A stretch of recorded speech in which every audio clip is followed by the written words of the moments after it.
Evening all. Yeah, hope you enjoyed though that sap tap thing that I did with my dad. I think my dad might get involved with a few more little kind of preppy videos when we're out and about. I think it'd be nice. Add a little bit of a family edge to it, you know. It won't be often, but yeah, it was nice. It was really, really nice. You know, to do all that father and son sort of stuff together, especially when it comes to the foraging element of prepping, getting him involved in that, because I don't think he fully understands it. I think he's got a rough idea now. I don't think he fully grasps the gravity of why we do what we do. I don't really go into that much detail with him about it because like I said, I don't think he'd fully get it. And again, I don't really want him to worry too much because I want him to enjoy his retirement, you know. But yeah, that was lovely. I really enjoyed that, and I hope you did too. I've just been listening to Jason Bermas. If you're not familiar with Jason Bermas, he's responsible for waking a lot of people up, you know. He's made,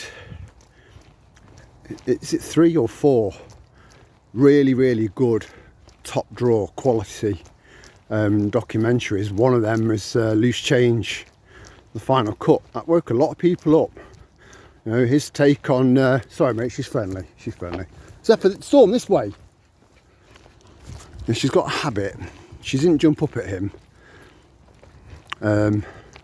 She usually waits until it's really fucking muddy and then finds someone that's got white jeans on. Drives me nuts. And it's the British way as well, you know. So I'm really, really sorry. I'm really sorry. Can I pay for you getting your jeans cleaned? You know, that's how I am. Because I feel responsible. And they're like, no, it's fine. I've got dogs. It's all right. It's okay. But it's the British way. As soon as they're about 100 feet away from you, they're like, fucking bastard. You should have that dog on a lead. Horrible, you know. Fucking liberty. That's what British people are like, you know. Stiff upper lip. Yeah, if you get a chance, because his take on the Twin Towers and stuff like that is, yeah, he's a very, very, very, very good documentary maker. And when I say we're doing it live on some of my live streams, I got that from him. It's not mine. I stole that. Sue me, Jason. Yeah, he was just talking about the JFK files, and look, you know, I did say all this before Trump even took office. You know, before his inauguration, I was a little bit off with the Epstein files, and by that, you didn't get to find out any new names, let alone some made up ones. And then you've got the JFK files. Most of that is redacted, and what's not redacted is probably made up.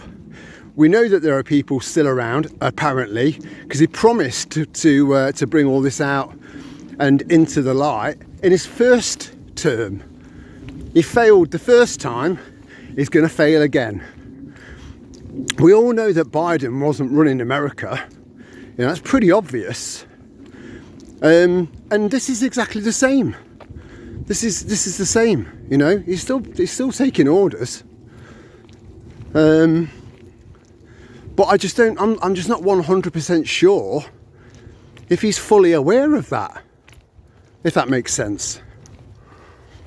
So the JFK files. He said the first time around. He said, "I was advised not to open the envelope because some of the people they're still alive and would affect them very badly."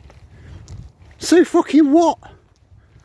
You know, people deserve to know the truth. You know, this world belongs to us.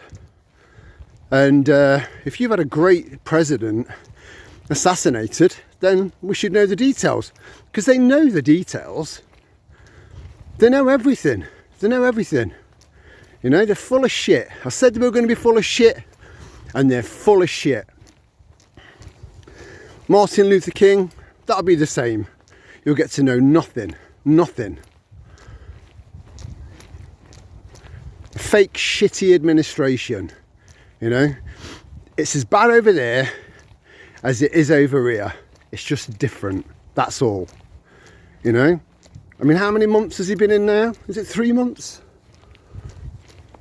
Why has nobody been to Fort Knox yet? Surely one of his biggest priorities to see what sort of state, financial state, the country's in as a businessman, you know, because he's not a politician, we know that. He's a businessman with a business mind. He's not a politician. So the first thing he should do really is try and figure out what sort of financial condition America is in, how much gold they've got, so he can figure out what to do next as a businessman. And no one's been there yet, allegedly. You know, if they had, then they should tell the American public that they've been in there, and yeah, it's all there. There's a lot there. It's all accounted for. Blah blah blah.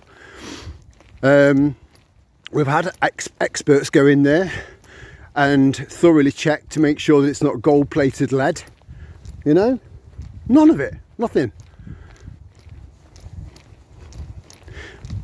I said that if within 3 months they haven't hit certain key targets within the first 3 months, then it would just back up everything I fucking said about that administration and that man.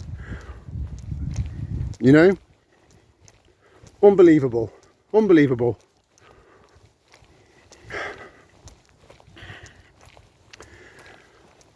Yeah, well, anyway. Yeah, so Jason Bermas, if you're not look at all of these beautiful crocuses, look. Oh no, they're not. They're like miniature. Those little miniature daffodils. They're little tiny ones. I get daffodils in every spring in memory of Sal. Every single spring, I'd always get the daffodils, always. And then when they started to wilt and die, I'd replace them with fresh ones until they weren't available anymore. And I've continued to do that. And yeah, on the 22nd, it'll be 3 years since she died. So I might go dark for a while.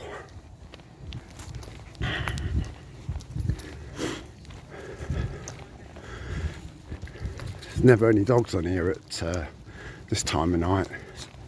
So they've got a lot more freedom, you know. Can just run around, sniff around. It's somewhere different for them.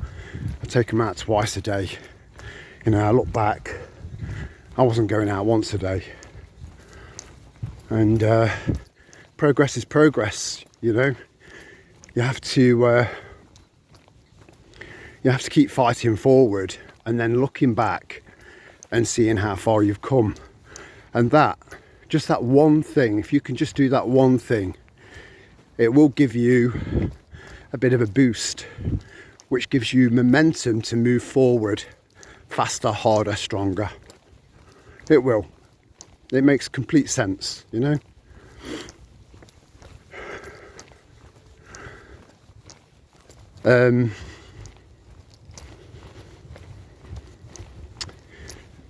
I know that there are a lot of people out there that are really, really worried about what's coming down the line. They've already announced the whole digital ID, digital wallet thing for the Eurozone, which is pretty much the entirety of Europe, apart from us so far. But we know it's coming our way. And just don't don't feel any fear, you know. That's what they want. Just float along. Find ways to live as parallel to society as possible. We talked about this years ago, and now it's got to that point, you know. And having a few little kind of sidelines, a few little plans on how to try and live as much outside the system as possible is here. And you're going to be okay. Remember, I did a video a long time ago, a few years ago, saying that all of the hardship, all of the really tough, hard, punishing chapters in your life has just been training. It's been training for you. And then you take into account what's happened over the last 5 years and what you've learned about the world, what you've learned about yourself. You've come through the other side of that as well, and you'll come through the other side of this, but you've got to do it without fear. No fear, unflinching. I don't know where I heard that from. Go unflinching into the night. And it's a beautiful saying, that, because I understand it, and I hope that you do too. So it was just a little bit of a relatively short walk and talk, just to throw a little bit of encouragement out there to you, and just to say that you'll be all right as long as you know you're going to be all right. You know, it's when you start doubting yourself, that's when you're going to run into problems. You know, create the world that you want to live in, and be the person that you want to be. And don't let anyone or anything stop you or get in your way. You know, you're your own boss. You're sovereign. You're special. And you matter. So I'll leave it there. And I'll see you in the next one. Much love to you all. And ciao for now.